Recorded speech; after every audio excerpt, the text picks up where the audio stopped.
Hi, I'm Ian Brown, Managing Director of Excel Point, and you're listening to On Point, the first in a series of podcasts brought to you by ourselves. For those of you who haven't heard of Excel Point, we're a global leader in the development of no-code technology. We help businesses all around the world to update business processes, overcome their challenges, automate workflows, and streamline business processes. We do this by implementing innovative, automated and highly flexible, adaptable no-code technology. We typically do this 10 times faster than bespoke development. Today we're joined by Andrew Marsh. Andrew's background spans both the public and private sectors and has 20 years experience as a managing director for companies in everything from engineering and manufacturing to technology services. Having led multi-million pound P&Ls, Andrew is a renowned specialist in business transformation and has an impressive track record of repeatedly and consistently creating sustainable growth. Andrew runs a number of chief executive and non-executive peer groups in the North East, including a customer of Excel Point, and that's Age UK Northumberland. He provides support, challenges, develops CEOs, MDs, business owners, directors to identify more options to make better decisions and gain better results for their business. Andrew, thanks for joining us today. Pleasure.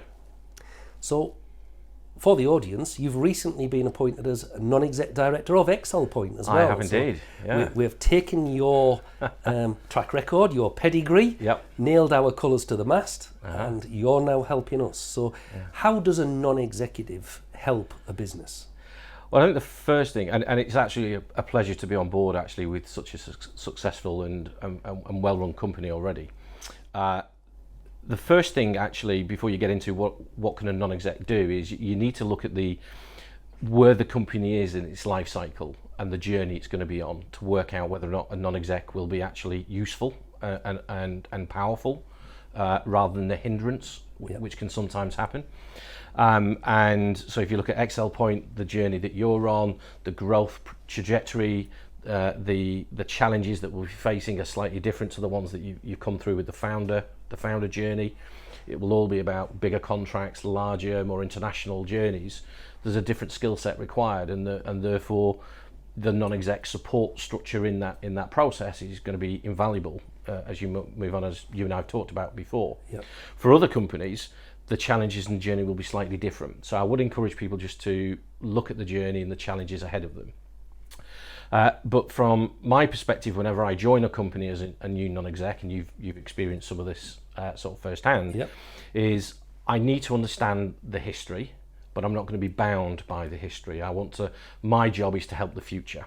So the legacy, the history helps me to understand where things have come from and get a grounding.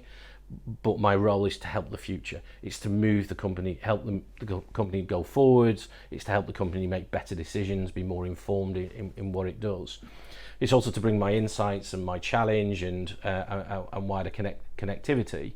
But ultimately, it is about the future. So my role is to think 9, 12, 18 months outside of the current business year, so that we're always thinking ahead of the game. That's a typical role. Right. I think it's worthwhile just sort of saying sometimes what a non-exec director is not, and this is really important because some people it's a bit of a myth actually when you go around.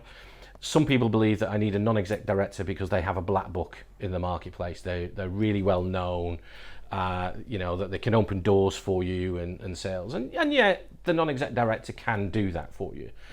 But actually, if all you want to buy is a black book, why would you want that person to be legally accountable for decisions in your company? Be involved in the formality of the company? Just hire them as an ambassador, hire them as a business development person, and get access to it that way, so that you don't sort of move on. So from my point of view, yes, I use my networks, yes, I open doors and get involved in it, but that's a small part of the role, and it's important that people distinguish between those two things. And I have to say, I hadn't even thought about your black book, so I'm pleased you mentioned that because I will be thinking about that going forward. So we engaged you partly because of your breadth of experience. So there's a little bit of been there, done that, got the t-shirt.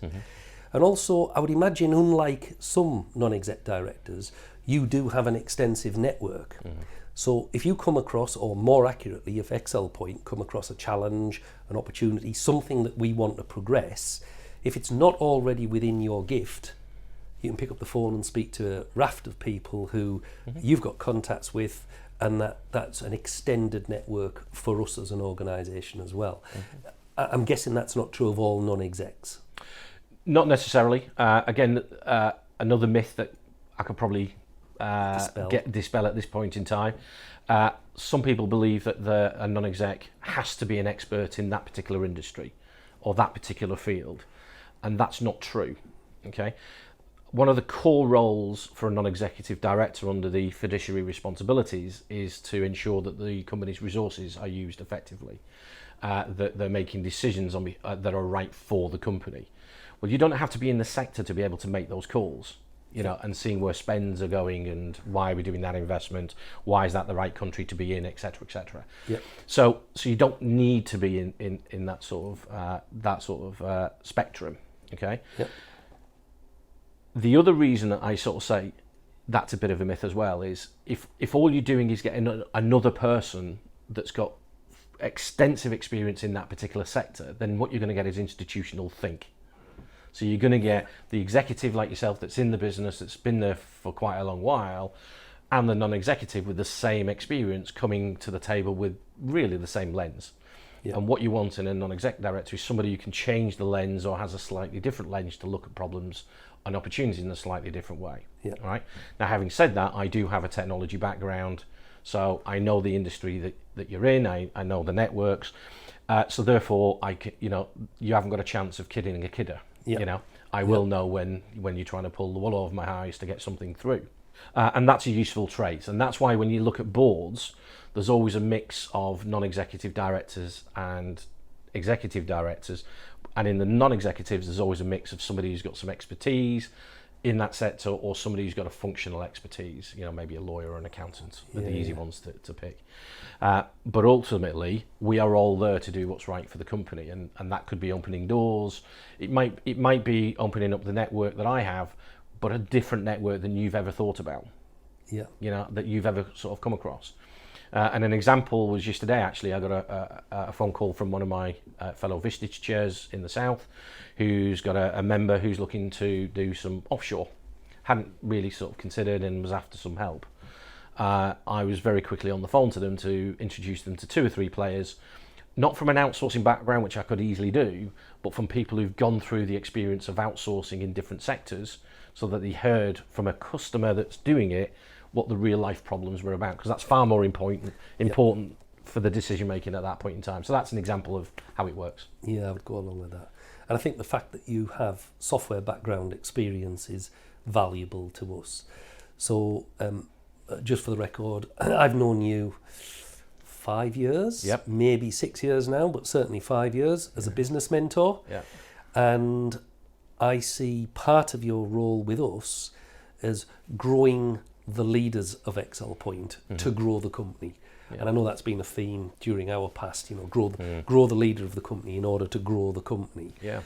And we're actively engaged in that. So I would recommend that to anybody listening in. As chair of Age UK Northumberland, and it sounds like that in the last 5 years we might have targeted Age UK Northumberland, far from it. What was it that attracted a no-code technology like us to an operation that's heavily field-based, lots of back office record keeping, and legislatively controlled, a registered industry, etc., and a relatively non-technical workforce, I would imagine? Yeah. What's the attraction there at a senior level for Age UK? Well, if you go back all of those years, so Chair of Age UK Northumberland, just to give people an understanding of the size and the nature, we're around about £7 million a year charity. We employ around about 300 carers at any given time, doing domiciliary care across the Northumberland County, which is one of the largest counties in the UK. We also have over 150 volunteers working for us in our charity side. We do 11,000 care hours a week, lots of exercise classes across the county. Our advisors help the elderly recover over £1.5 million worth of benefits they didn't realise they were entitled to. So, lots of work and lots of diversity of work that we do. And when we as a board were looking at the challenges that we had, one of the big things is, how do you actually coordinate carers going around the county in such a way that you can deliver the best amount of care, the highest, time-wise and quality-wise, minimising the travel complexity with it, but also making sure you're mixing the right carer to the individual's needs. And then when you go to the other side of what we do, the charitable side of what we do, how do we ensure that the exercise classes can run health and safety properly, that all these things happen? So as you can imagine, over the years that Educate Northumberland's been in place, we've built up a lot of legacy systems. We've built up a lot of databases with lots of finance numbers in it, and lots of GDPR's come along, so we've got lots of protection around the GDPR. So we've got all of these legacy systems all over the place. And I was faced with a business case that came from the leadership team that basically said we needed a huge transformation. We had to put a lot of investment into transforming these legacy systems and putting in a simple ERP and various other bits and pieces. And we really struggle with that as a charity, because we want as much of the pound that we get in as donations and commission work to be able to go back out to the front line. We don't want it on big things. So biggest bang for your buck. So we have this dilemma, this challenge, and it was through my work with you, through the Vistage and the mentoring work, that actually I wondered whether there was a connection, and I thought there was. So I put you in touch with with the team, and they came back and said, actually, the sniff test, Andrew, sort of says there's something in here. It can work. It'll take out a lot of the transformation. It's going to sit above these legacies. It's going to help us with the workflows and pull out the data without us doing too much down.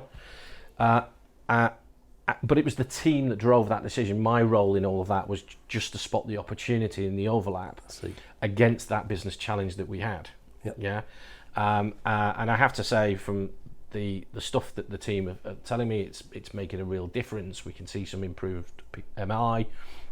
The journey hasn't finished. There's lots more that we can do, and the wider board are really keen that we exploit that investment we've now made in Excel Point. Yeah. But that's where it came from. That was why it was attractive to us to really do that, and it has speeded things up for us. And there's a couple of things you said there that I think are very common with all businesses in all sectors. Most businesses do have legacy systems. They've got disparate databases. They're islands of isolated information, siloed. They don't talk to each other. And re-engineering that lot is significant investment in time and money. And there's probably somebody in the organisation, or only one person, that knows any part of that bit or that bit, and if they leave, you've lost that capability. Can be the case. Yeah. Can be the case. And you said there that you're still on that journey, and I might contend that for most businesses, they're on that journey forever, because once you've made that initial investment, you're effectively you've enabled the organisation to be on a continual improvement journey.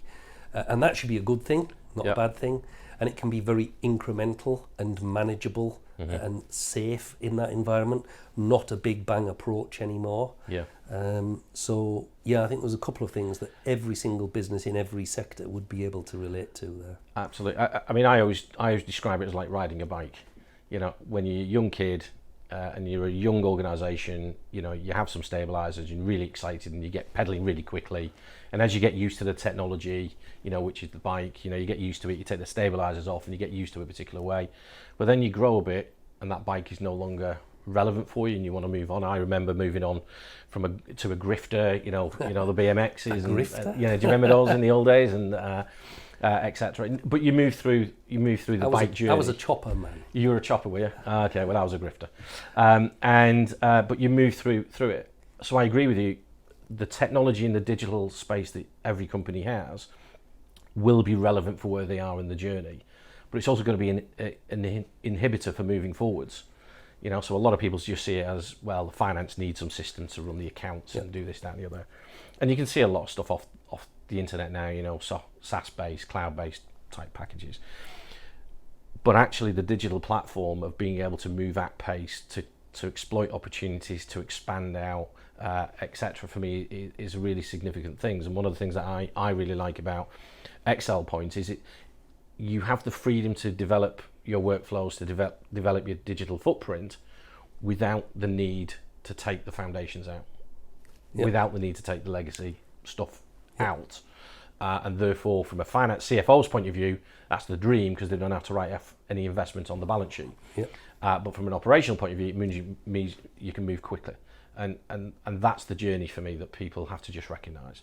So, and I've done a lot of work with clients on the digital technology and the platforms from my old days. And I was always surprised when people tell me that, we've done this transformation, now we can stop. Because that's just the death. It just doesn't stop. Well, you've led me on to what I was going to ask next, which is, you're on the board of a number of companies, and you, through your wider network and mentoring, have a much broader impact on other companies. So, especially in the Northeast, I guess, how do you see the digital future and the digital revolution?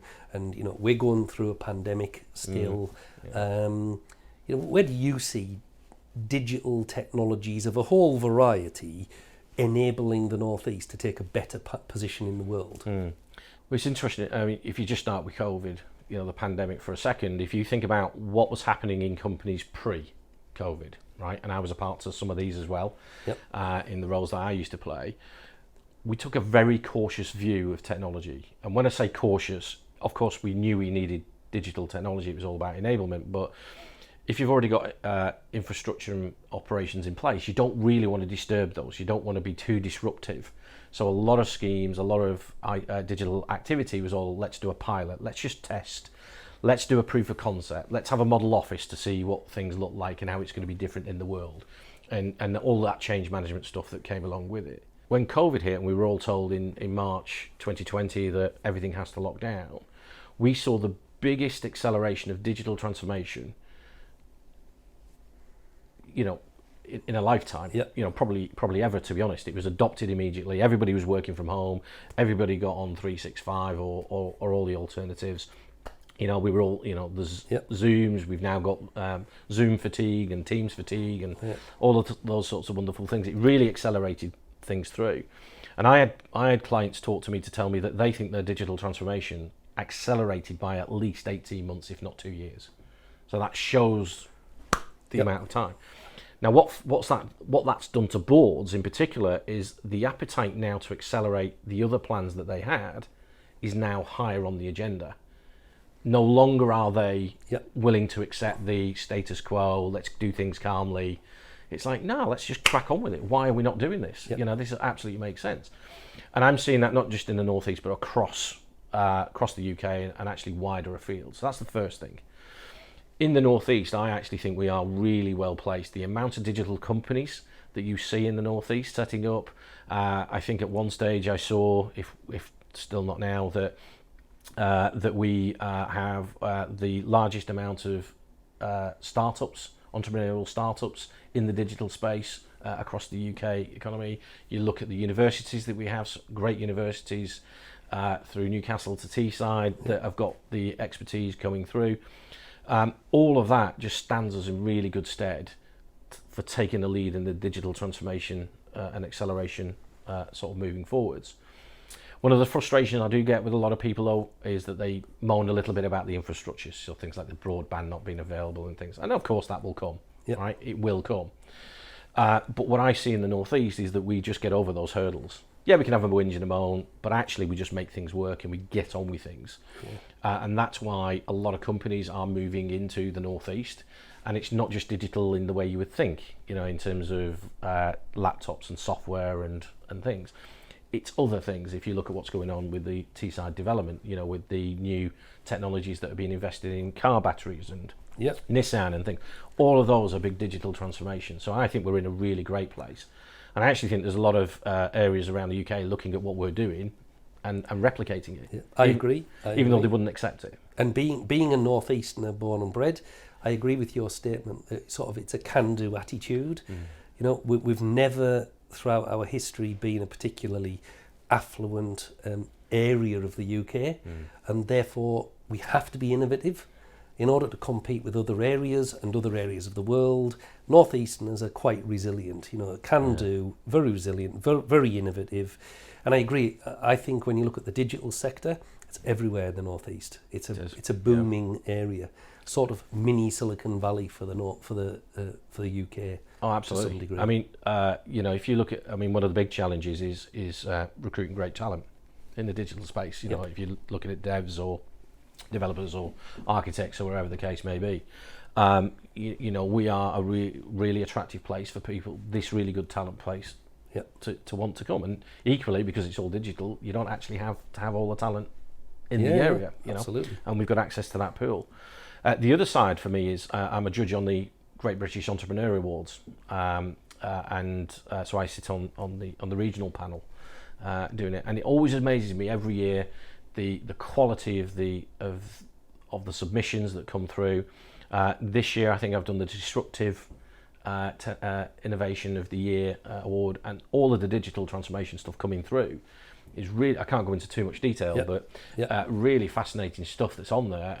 And to be honest, until I was immersed in the Northeast and what we were doing, it never really came through in the news. It didn't really come through in the way people talk. But when you actually get out there and you see, it's some phenomenal stuff that's going on. Phenomenal. It's interesting, isn't it, that as the Northeast ourselves, we don't really fly the flag and shout from the rooftops, etc. It's happening, and it's happening at the grassroots, and it's happening through businesses like us, but it's not really a big banner. I think there are some initiatives that fly that flag for us, but not so vocally. We're a hidden gem to some degree. So I'd like to ask you what you look forward to working with Excel Point, because I know we've known each other for a while, but you're in month 2, I think. I am in month 2, yeah. Month 2 of being involved with Excel Point. So what do you look forward to? What do you expect of the coming months and years? Well, I actually have one of the best jobs in the world, not just because I'm with Excel Point, but actually I have a portfolio, which means things go up and down. I can do different things depending on how it works. And I have 2 rules with anything that I do. I must like the people I'm working with, and I believe I must, and I believe that I can help and can give some value back. I want to be able to contribute, not just take a day rate or whatever else. Yeah. They are my 2 rules. So I'm in a really good place that I can have that freedom. The Excel Point position for me is I can see the journey, the team. I've met the whole team. Well, your leadership team. They are really energetic. They get it. They know where they're going. They all want to contribute. The success that you've had that gives that stability for the team to be able to get on it and involved is there. So therefore, the people I like, boxes ticked from that sort of side. And can I help and contribute? Well, actually growing the company to the next stage, getting up to the multi-millions, getting international. That is the experience I bring. I'm just really looking forward to getting involved with that team to help them to grow, to develop. Now, where I get joy is when I see the difference in the leadership team from when I started to where we are. And that's not just a results in terms of P&L and finance and contribution, but it's that they're now autonomous, that they're able to take the company on that next level. I really look forward to the day when you or the other guys turn around, actually, Andrew, we think we've outgrown you now.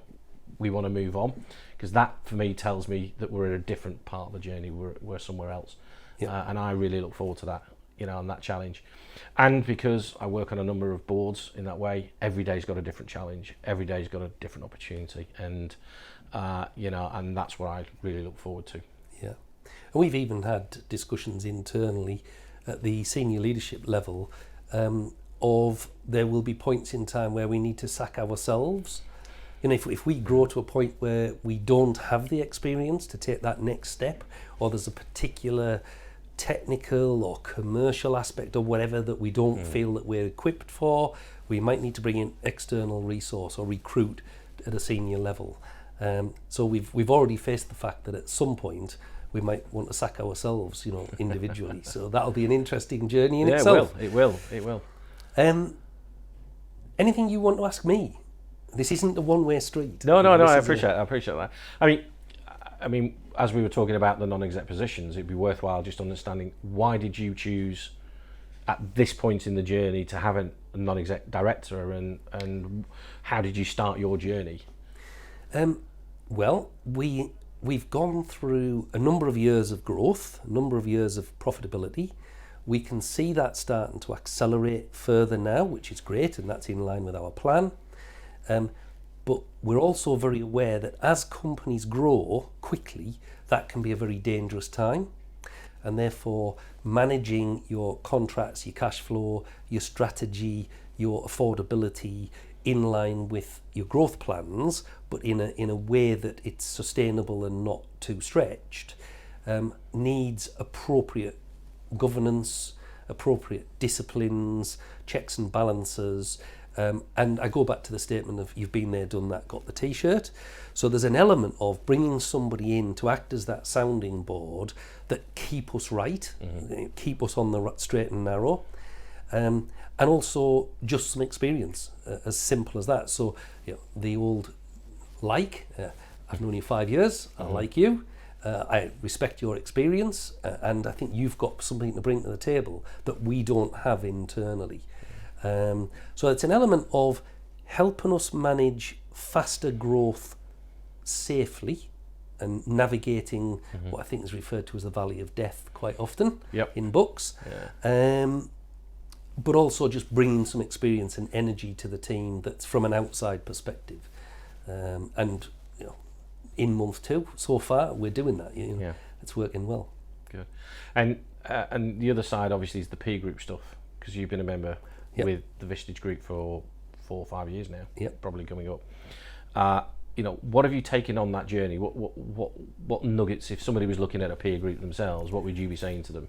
Oh, the peer group stuff. So the business mentoring and the peer group environment, I get something out of it all the time, and I would say it's been instrumental in Excel Point's growth.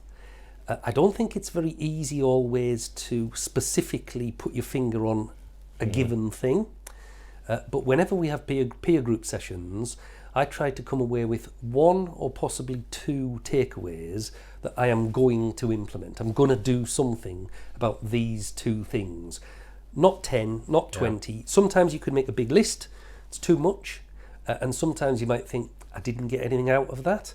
So I always try to come away with 1 or 2 things that you can have an impact with and implement those. And I've consistently done that, and it's consistently delivered results. So it's been a good experience, and we're still down that journey as we speak. In fact, others are joining on that journey also as we speak. They are. Yeah. And what do you see as the biggest challenge for companies in the next 12 months? We're coming out of the pandemic. Businesses generally? Just businesses in general, when you're looking in, when you're talking to them, what's the consistent themes that people are talking to you about? I think there's a few themes. So I think there is changing attitudes of workforce. So employees have a different view of what the workplace looks like now and how they want to work. And that's a massive challenge, because getting the balance between efficient, effective, productive, satisfied workforce, but who can come and go when they want and work from home when they want and all of that. We've done a lot of that for many years, so we're probably in quite a strong position, but I think that will be a huge challenge for some businesses. And if they don't step up to that challenge, they'll lose workers. Their workers will vote with their feet. I think Brexit, not for us, but is still an issue for a lot of businesses. And I think the dust is still settling on that. And I think flexibility, one thing the pandemic has shown all businesses is they need to be able to react quickly. They need to be able to respond. They need to have plans in place, but also recognise their plan isn't finite. I think if you went back 2 years, no business would have national close down for 12 months due to a pandemic on their risk register. It wouldn't exist. It does now. And the trouble is, what's the next thing that could cause any given business a problem?